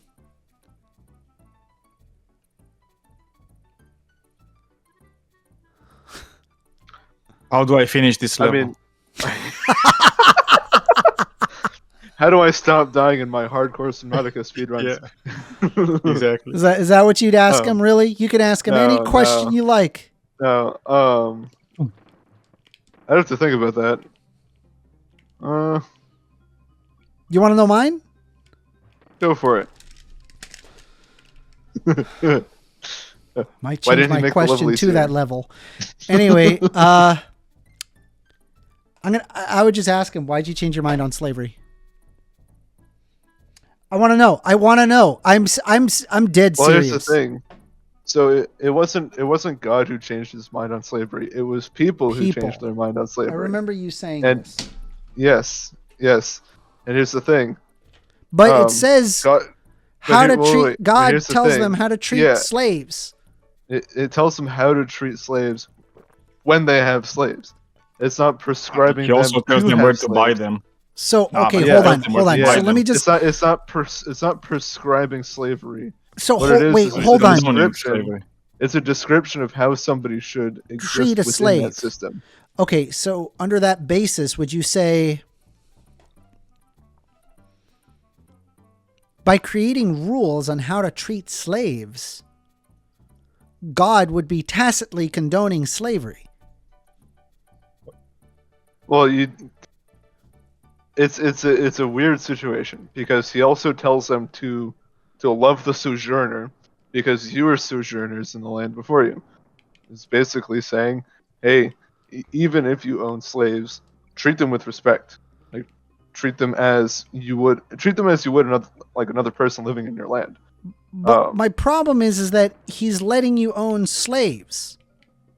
Well, this is also not like American self-slavery. The Jewish customs of Relevant, slavery. though. The Jewish customs of slavery were game over. Dang. Shut up. I'm sorry. Sorry. The Jewish customs of slavery was less as was like not. It wasn't labor slavery in the way that the people in the South had it. What it was is it was in some cases it kind of was like that. All right, here's the thing, man. Was Which is not good. Which is not good. I've brought this I've brought this up before to people who are and I swear one of the most common things I hear from these people is well, biblical slavery. It's not the same as modern chattel slavery. So in some cases it was kind of like that, but Well, in most cases it was not here's like that. the problem with that argument. It was Okay. also an economic arrangement. Let's This is true. assume that we're just talking about biblical slavery. Okay, fine. The biblical slavery where it's like a loan and you couldn't pay back the loan, now you slave for 7 years. Okay. You don't pay a loan to Bank like of a servant. America, right? Now Bank of America owns you as property for 7 years. Is that okay? Well, it's like it's weird. You can't really apply an analogy in modern systems because the way that these Bronze Age systems worked was not the same. Okay. Well, so I still go Alright, back alright, to the so- same problem, right? Because in the Bible, Well, it condones slavery by creating rules around how to treat your slaves. Then, if that's the case, right? God specifically is telling Moses how to treat the slaves, and if God is telling Moses specifically how to treat the slaves, well, to me, that is condoning slavery. But then later on, right, Jesus Christ comes, right, and he fulfills the prophecy and says, that all men are created equal in his in his eyes, right? And Enlightenment thinkers also thought that, right? And so they changed their mind. They said, okay, well then, slavery is actually an abomination against God, right? Was No, they didn't. Like even in the New Testament, it doesn't say thou shalt not own humans. No. as property. I know that. I'm saying that the Enlightenment thinkers came down to this conclusion, right? Yeah, And- not based on the Bible though. Well, yes, they based it off the Bible. The Bible's base was that Jesus Christ fulfilled the law, and therefore, and then said that all men are equal in the eyes of God. Yeah, but it also says in the Bible, it's like slaves obey your masters, even the cruel ones. And Yes. it doesn't say anything, slavery is an abomination, thou shalt not own slaves. So again, it's like if what they're doing is they're using certain passages of the Bible and interpreting just those passages in order to fulfill something that they feel is right, which is correct, right? Thou shalt not own humans as property. And Yeah. but if you're going it, like for example, because you're talking about the modern chattel slavery, right? So if we're talking Hold about on. We're going way American ahead. slavery- We're moving way ahead, right? Okay. The concern I'm having is like it goes back to if Jesus is there to fulfill the law and that we are not to follow like ancient laws regarding slavery, I again ask God, why did you change your mind? That is the one question. I genuinely, heart of hearts, if God actually exists, I want to know why he changed his mind. Right? He was just like, yeah, well, I was all cool with it, in the ancient civilization, everybody's slavery, blah, blah, blah. But then, I saw it's causing a lot of harm, and it then brings into like question into like his consciousness, right? Because it's like, oh, he could just arbitrarily change his moral views, which would be So that would be weird. All right. So here's the thing to consider. You know how like the structure of places in the West, especially in America, is like it's super individualistic, super atomistic, nuclear family sort of thing, right? That culture did not exist at all in ancient times, even in the time of Christ. People lived as communal units, like they lived with entire families in a household. And so if you had slaves, you had people that you were you had people who were acting in the presence of pretty much servants, who lived with you all the time. And even in the case in the Bronze Age, if it was in the case of taking somebody from a foreign nation, you were taking these people and allowing them into your homes to live with you and your entire family, and help do work for you. You're feeding them, housing them, clothing them, and you're like in a lot of cases you're giving them a better life in that society than you were in the places that they were before. I got news for you, man. I don't care if I get a Lamborghini and like a mansion. If I'm owned as property, that's fucked. Well, so it's not right. I'm owned as property, man. Like I'm like a lamp to somebody. It's right. That's the problem that I'm having. The way that the property was not understood in the Bronze Age or even in antiquity the same way that it's thought of now. Like, well, no, because it says right there in the Bible, own as property. Yeah. Right. Yeah. No, it's more properly understood as own as part of your household, as anything or anybody who's part of a house. No, yeah, it literally says in the Bible. No, just like you can read passages and it literally lists what a person owns, right? And it lists, like the oxen, the asses, the house, the women, the children, the slaves, right? Those are all properties, and you can literally read in the Old Testament where it makes this list of things that part of that household own. That belongs, because it literally says, right? It's like it belongs to the man, right? And because that's the other thing, right? Like even in the Bible, when it talks about, for example, letting the slaves go, it only talks about male slaves, and not just male slaves, Hebrew male slaves. It talks about the women are all the time. Bringing them from that household. Real quick. So I have Cameron that is interested in contributing, as well as Citra. So I'm going to bring in Cameron, and then afterwards we'll bring in Citra. So come on up, Cameron, and tell me what you think about our God conversation. Yeah, it seems pretty untenable. I just want to take a couple seconds to read a couple quotes from the Bible. If that's all right with you guys. Is it the one where it says beat the male slave after a day or two property? That's one of them. Yeah. All right. Exodus 21. Yeah. But we can start with Timothy. All who are under the yoke of slavery should consider their masters worthy of full respect, so that God's name and our teaching may not be slandered. Those who have believing masters should not show them disrespect just because they are fellow believers. Instead, they should serve them even better because their masters are dear to them as fellow believers and are devoted to the welfare of their slaves. That's Timothy 6:1 and 2. Colossians, slaves, obey your earthly masters in everything, and do it not only when their eye is on you, and to curry their favor, but with sincerity of heart and reverence for the Lord. Whatever you do, work at it with all your heart, as working for the Lord, not for human masters, since you know that you will receive an inheritance from the Lord as a reward. It is the Lord Christ you are serving. And then we also have the infamous Exodus 21. Anyone who beats their male or female slave with a rod must be punished if the slave dies as a direct result. But they are not to be punished if the slave recovers after a day or two, since the slave is their property.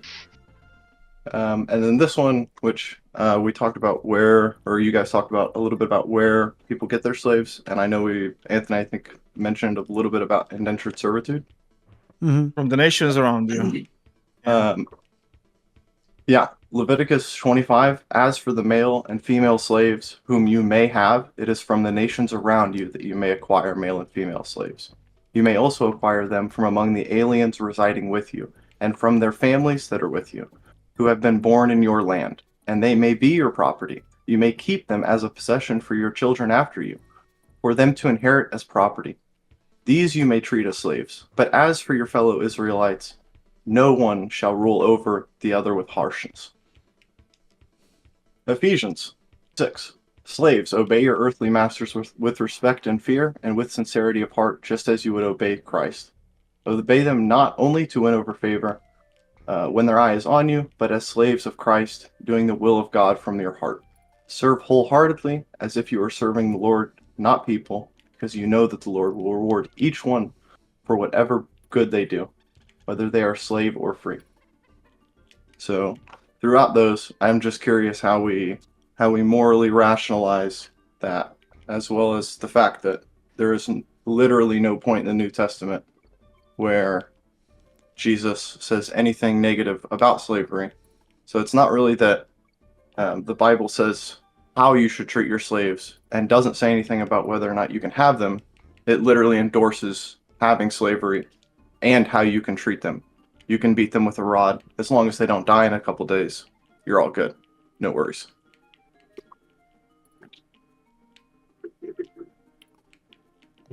First Amender, do you believe what Cameron just said to be a, let's say, good faith interpretation of the Bible? I mean, he just rattled off some quotes, and yeah, I do remember all of those quotes. Yeah, and the second one, the one that says that they are not being punished, it's just not true. They're not being punished for the crime of killing someone, which is fair. They didn't kill the person if a long time passes and they die. What does long They time are mean for punished you? for another crime. Because it actually says 2 or 3 days. Is Hmm? that long? So if I beat you enough that you don't die quickly, let's say it takes a week for you to die, because I can beat somebody and it can take a week for them to die. Okay, so if it takes a week, you think that's fine, right? If it takes like 4 days, No, that's it's another perfectly crime. okay.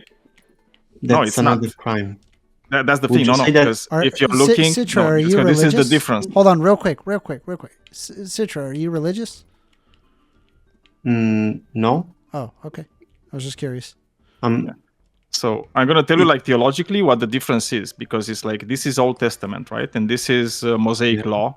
And in the Mosaic law, you had an eye for an eye, a tooth for a tooth, right? And that applies. And that applies at all times, except when it comes to slaves, right? So like when it comes to slaves, it doesn't apply anymore, right? And you should look No, that up, it's right? Because not it says right, it in a because- lot of in a lot of places. No, it in literally Jewish says law, that. in Jewish law, if you arm a slave or any person in general, you pay based on the hours that they lose of work. Like, for example, if you injure someone and they cannot work for 3 weeks, you have to pay them 3 weeks. That's how punishment works in the Old Testament. No. So for example, if somebody pokes your eye, right? That's why it's eye for an eye, a tooth for a tooth.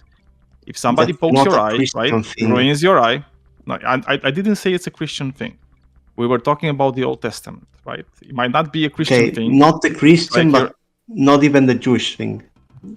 Well, again, we're talking about Mosaic law. The fact that they're not doing that anymore because they also adapted with the times, that's a different conversation. Where Back does it then, say in the because- Bible that an eye for an eye is good? No, that's the Mosaic law. Yeah, and if it's Based the on law given by religion? God, it means it's good. Yes, of course. That's the whole point. Where is Because God the doesn't give you bad laws. where is the okay? quote for that? I mean, do I need to? An eye for an eye. That's Okay, do I need to my look up knowledge the is verse so not- you can look it up? So or what? It's like you don't know about this. Is this something new? Eye Is for this an eye something is controversial? completely new Can- for we me. can, we No, can, is this hold on, controversial we can, thing? It's like, hold on, you're being stop, pedantic. pause for a second. We can easily, we know that it says that in the Bible, right? That's not controversial, right? Do we have to bring it up? Like we know that that's in the eye for And an the eye and thing tooth for is- a tooth. That's in the Bible. We know it is. It's in Leviticus 24. You can read it if you want to, right? Leviticus You can go 20. read it, and it's fine. And the thing is, that law applies every time except You said when it 24. comes. Yeah, Leviticus 24. And that law applies in the Bible, in the Old Testament, at all times, except when it comes to slaves. When it comes to slaves, suddenly that shit doesn't apply anymore, because those are not treated as regular people, right? They're treated as property, right? And that's why it's like when something happens, you have to pay fines, you have to pay a lot of things, but you don't treat it with an eye for an eye, tooth for a tooth. Is it a blasphemer put to death or something? Or is it the start? Oh my God. Okay. Leviticus before- 24, 17 to 22. I mean, it's like 17, you should first read these things before you're debating them, because it's like it now I is have there to in go the and Bible. see Eye for an eye and exactly. tooth for a tooth is there, right? I'm gonna read it to you, okay? And this is the ESV version. I don't know if you prefer another version. Leviticus 24, 17 to 22. Whoever takes a human life shall surely be put to death. It doesn't happen in the cases of slaves. Whoever takes an animal's life shall make it good, life for life. If anyone injures his neighbor as he has done, it shall be done to him. Fracture for fracture, eye for eye, tooth for tooth. Okay? So it's Okay. in the freaking Bible. I'm not just making this shit up. It's also not controversial at all. And these rules, right, applied at all times, except when it came to slaves. Why? Because slaves are clearly treated as property first. I mean, we don't really have to look much further than the literal quote that I read. Yeah. I'll- Yeah, but the thing is, okay, I was thinking about that quote, not the point that you're making now. I agree with the point you're making now, but they are not to be punished for that crime. Like, it doesn't say that they shouldn't be punished at all. It just says not for that crime. let me just for That's clarification. literally the passage. Let me read it one more time. Anyone who beats their male or female slave with a rod must be punished if the slave dies as a direct result. But they are not to be punished if the slave recovers after a day or two, since the slave is their property. Also, it doesn't say they shall be put to death too. It says they shall be punished, right? It doesn't say, because when you're going to Leviticus, it says, if you take a human life, you shall surely be put to death. When you go to Exodus and it says this, it doesn't say they shall also be put to death. No, what it says, they shall be punished. What's the punishment? Usually, and I think it says it somewhere, it's a financial punishment, right? You need to pay some, I don't know, like 50 shekels or something like that. I don't remember exactly. And again, it's like it's in the verses. And the reason is, and the only reason is, that these people were not being considered as people. They were considered as property, right? And the punishments that were incurred were the same punishments that you would incur for property damage. Actually, not Real- really, because Real quick, before we drive on, if I could. also, Okay, can I read you something? Can I read you something, What Sikra? did 'Cause it's Cameron like- have to and again, say? I just wanted to know, because I know Anthony said he hasn't finished reading the Bible yet, and I wanted to know if after hearing any of that, what impact that has if you haven't heard it, and if you have, kind of like how you morally handle that situation. I've read the whole Torah and all of the Gospels and most of the epistles. I would have to read all of the context beforehand, and much of the Torah is not prescriptive. It's handing down ceremonial laws specifically for the Levites and priests, especially in Leviticus. And there's, in cases like this, there tends to be some missing context, which should be applied before considering these situations. But if I'm being completely honest, I'm not actually interested in discussing this anymore. So That checks out. I just want to Okay. have like a final point for Sikra, because again, if hold on, you're hold on, reading hold on, hold further, on. I at least want to No, thank. can I say something final real too? quick, Please real do. quick. So I just want to at least thank Andrew for being, or Andrew, Anthony man. for being such a good sport on this, because obviously I'm throwing a lot of really challenging and very combative questions at him, and he's taken them in stride, and I appreciate that. Anthony, can I ask you one more question? shoot, That's all right. shoot. Assume just for a moment that all the quotes I read you are in context and none of the surrounding verses change any substantive material of it. What does that move you at all in any direction, or like what is that? Just assume for a moment that the context, they're in context. But I mean, they aren't. So my first step would be looking at the context, because the entirety of the text is high context. It's nothing. Everything is seen holistically, and there's no such thing as anything left on its own merit. And I don't know. I'd have to go. You mentioned Timothy. Yes. I haven't read through Timothy yet, so I don't have an opinion on that specifically. I would have to read through the whole thing before I say anything. And yeah, in the case of in the case of the Torah, it's highly specific to Bronze Age Jews, and it was the establishment of a moralistic system, but we're not under a moralistic system anymore. So it's specific to that time. But What do you mean by that? That we're not under a moralistic system anymore? I mean, like, the entire the Orthodox understanding of the New Covenant is that we are not under a moralistic system, that we are under a form of a virtue ethics system. So we don't adhere to just a list of laws. We strive for virtue and transformation, rather than adhering to just a dry list of laws, because laws tend to lead to hypocrisy, and yeah, there's the fulfillment of the law is the character of the spirit of the law, which is something that Paul talks about in his epistles.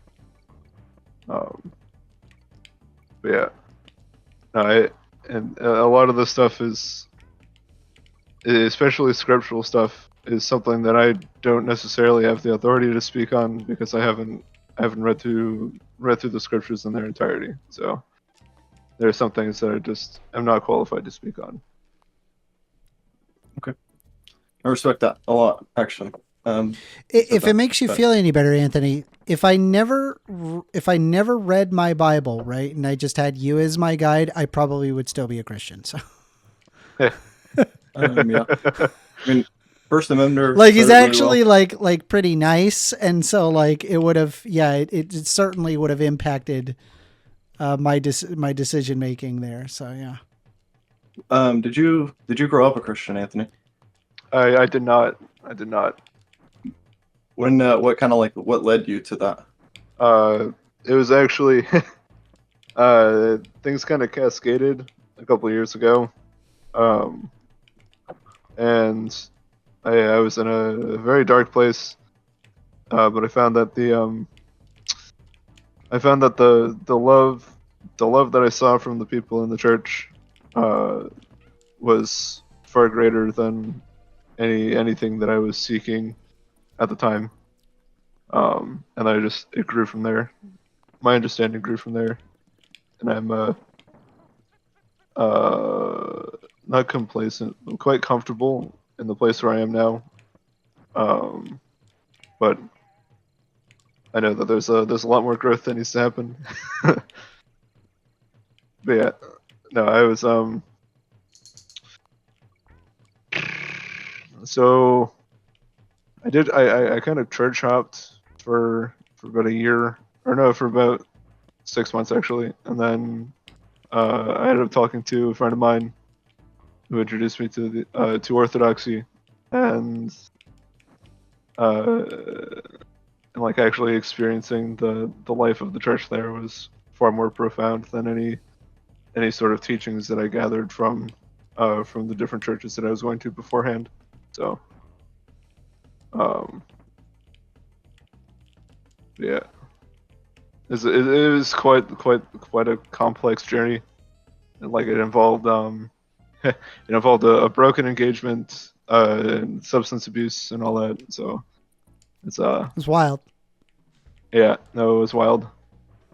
Well, I'm happy to hear that you're doing better. Yeah, I mean, it's nice to have like an actual path or an actual sense of direction instead of just instead of the idleness that I was in before. So even if this all ends up being, being false, or that none of this exists, I would have lived knowing that I lived a life of transformation, and that I aim to live a life of love towards other people. So That's awesome. If I could, I would really try and encourage you, if you can, to try and there's many religions do this. They give you a sense of community and a fulfillment and a path to go down, and that's awesome. That's one of the things they do really well. I would highly encourage you, especially if you're going to continue reading the Bible or discussing it with other people, especially people that disagree with you, to also try and find community and all of those things completely separate. Because I have had friends that have been very religious and have essentially the deconversion from that can tear your life apart if you have nothing outside of that community. It can be very difficult. I'm an engineering student. I know a lot of people outside of the religious realm. That's Actually, good. friends that I've retained since before I was even a catechumen. So it's, Also, we are a community. We're modern day debate. We are a community. I have my lovely That is peers true. like Daniel, unless Daniel and Citra, and, unless you're Jixie. Hannah and Shane. There is no unless community. you're Jixie. There's just decay. Like, Wait, I is just fucking- Jixie in here? Is Jixie in here? I just fucking- Oh, he's not. Jixie's not in here. Dang. What was I gonna? I was gonna say something.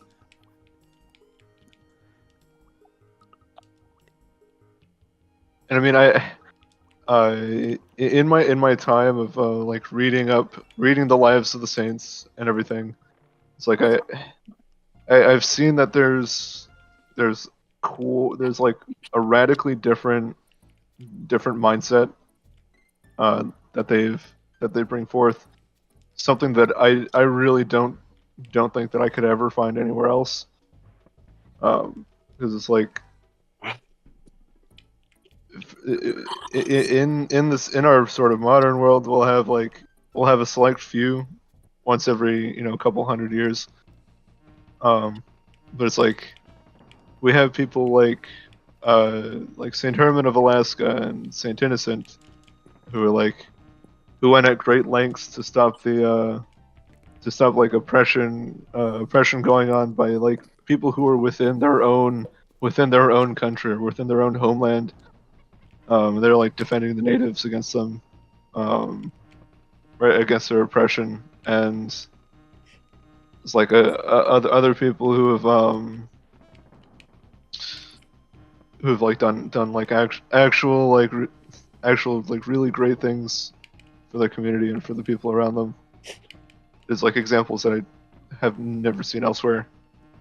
But Yeah, that's something I found a lot specifically within Christianity, and if I'm being really honest, it's very frustrating for me. Because not that the people are good, but that we have you have a group of people, and I think this is very specific with Christianity. Because if we look at like religions like Islam, right? There's the group of fundamentalist Islams is significantly larger, I think, in percentage than the group of fundamentalist Christians. And it seems to me that there's a huge population of Christians who are amazing human beings and who uses the book like to guide them in the right direction, and they take the good parts out of the book and they apply those to their lives. But it seems like they are very comfortable ignoring a significant portion of the Bible and a lot of the philosophical issues that go along with the omni-God. I think the same issue exists in Islam pretty heavily. It does this definitely to an extent. I just think it's a much bigger issue with Christianity. well, because I would a big part of it is that a lot of Christians have abandoned any apostolic understanding of anything, and so they come to their own conclusions and come to their own explanations instead of trying to see what their forefathers thought about this. And if I was smart at any point in this, I would have gone and like looked for commentaries on this, but that's something that I would have to do. So it looks like we do have a D Dizzle look that into would it like to further. add to this. What do you have to say about this topic, D Dizzle?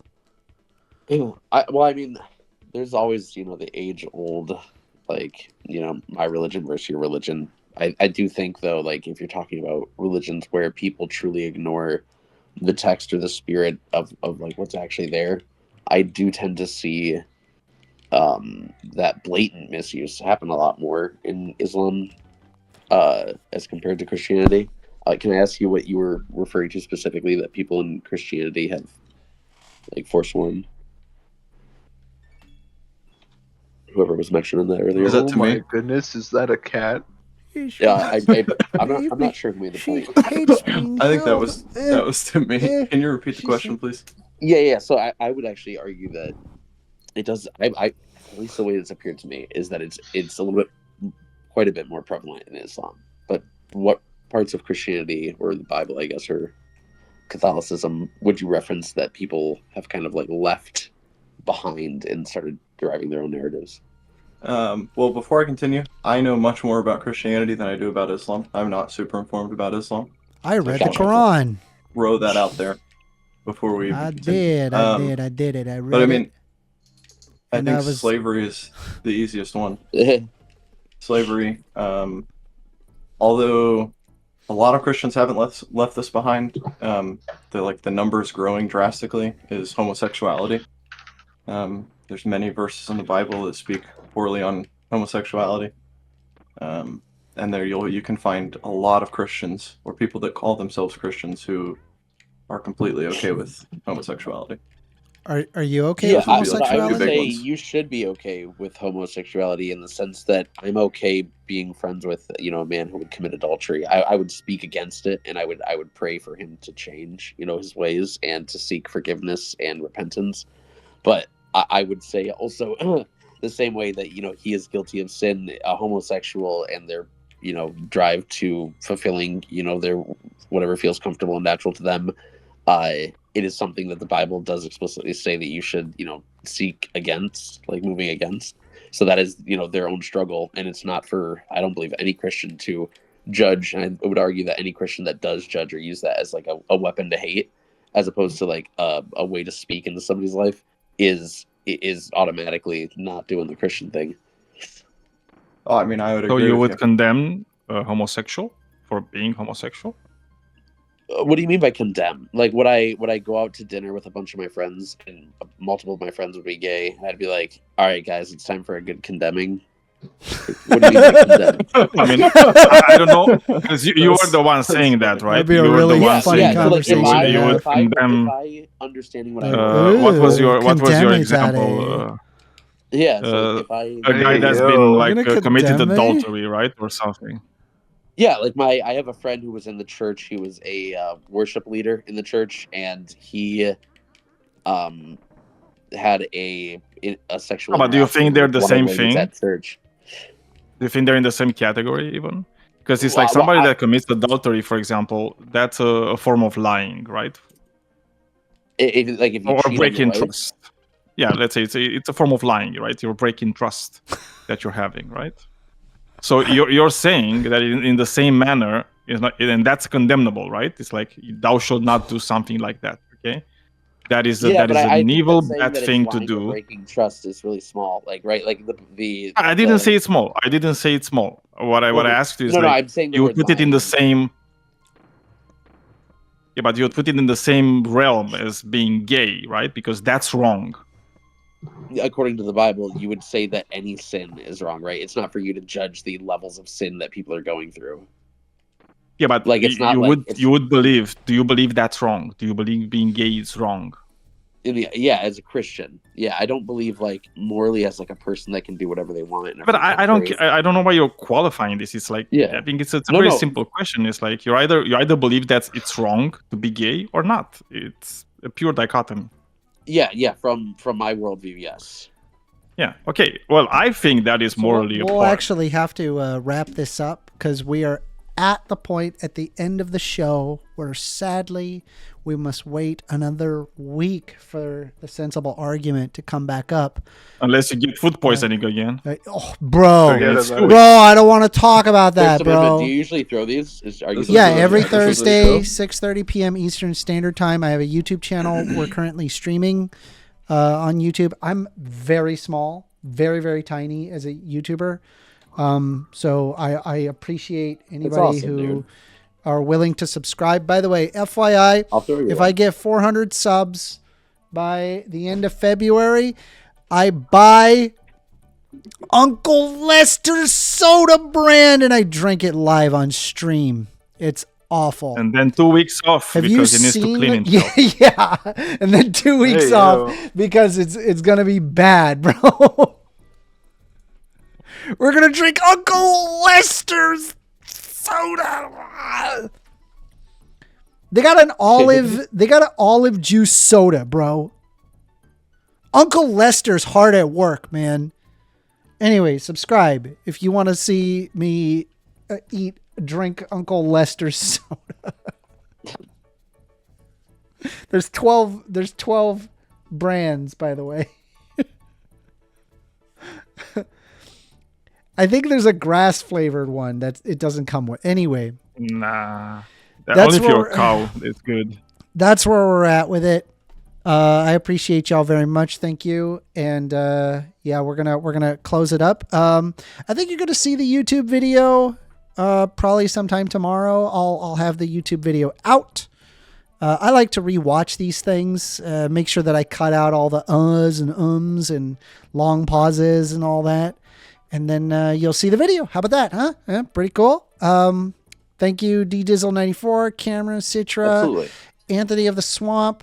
We're gonna include all y'all in the discussion. But yeah, that's where we're at. Okay, so I'm gonna stop the recording. I'm gonna stop the stream. Thank you. Bye. Bye. Bye. Bye.